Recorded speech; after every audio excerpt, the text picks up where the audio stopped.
truss with main link. Let us first consider our three-hinged truss. The three main hinges here are A, C, and B. We recall that all joints of the truss are hinges, but really C is a critical hinge because a cut passing through it separates the truss into two completely separate parts.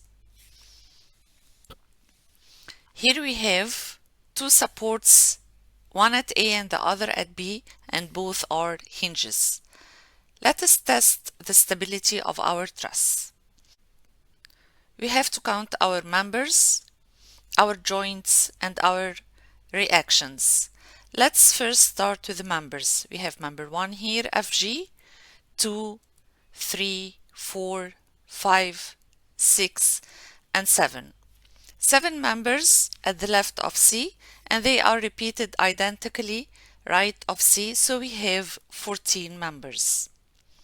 Let us count our joints. We have 1, 2, 3, 4, and similar 4 at the left part, so we have 8 joints plus one common joint at C, which makes 9 joints.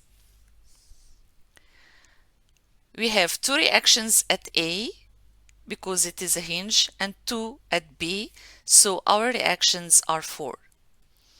The unknowns are the number of members plus the number of reactions, because we have for each member one internal unknown, which is the force in the member, and our external reactions are also unknowns, so we have 18 unknown. Our equations are 2 multiplied by the number of joints. This is because at each joint we have 2 equilibrium equations. Sigma forces in the x direction equals 0 and sigma forces in the y direction equals 0.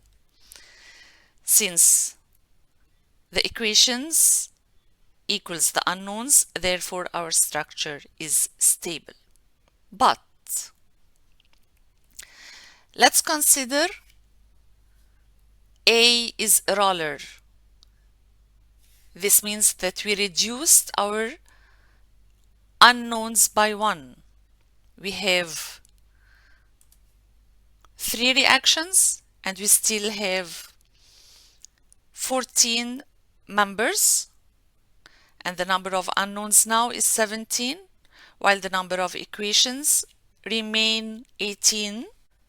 So the equations are greater than the unknowns, therefore our truss is unstable. Let's see what can happen. We have our unstable truss here. A has the total freedom to move horizontally, and C has a total freedom to move therefore vertically. So the result is a failure of the truss.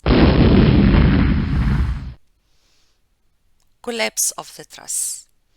Now our truss here needs an extra unknown. Let's consider this unknown to be an internal force, extra internal force. So we really need a link member to join the left part of C with the right part of C in order to avoid this failure. We have here our unstable truss. We add a link between D and E. Of course, we would have added this link between A and B, or any other link joining the left part of C to the right part of C. Let's consider our reactions now.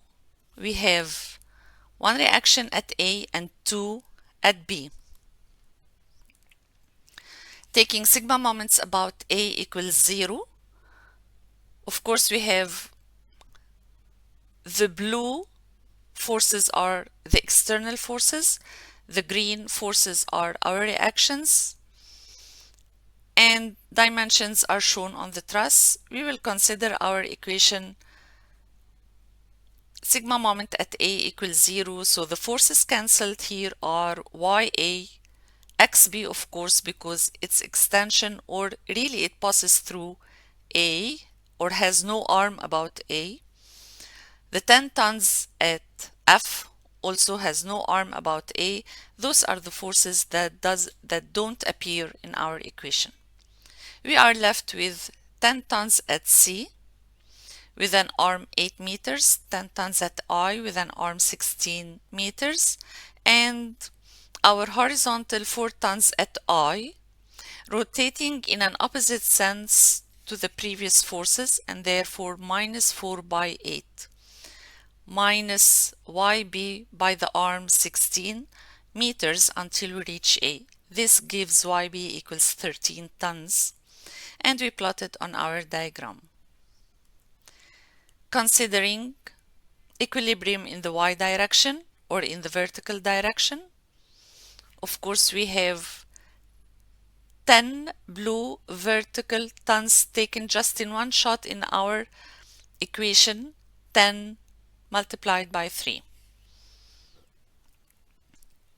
We previously computed YB and this gives YA equals 17 tons and we plot it on our diagram. Equilibrium in the x direction equals 0 gives XB equals 4 tons and we plot it here on our diagram.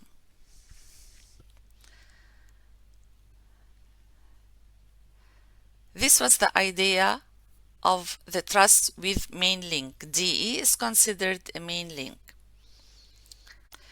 We note that DE is a clue member, as many other members in the truss won't be able to be calculated unless we have the value of DE. So, good practice to start with is to have a cut passing by DE and separating the truss into two separate parts to be able to calculate the internal force in DE and then easily proceed with other link members of the truss.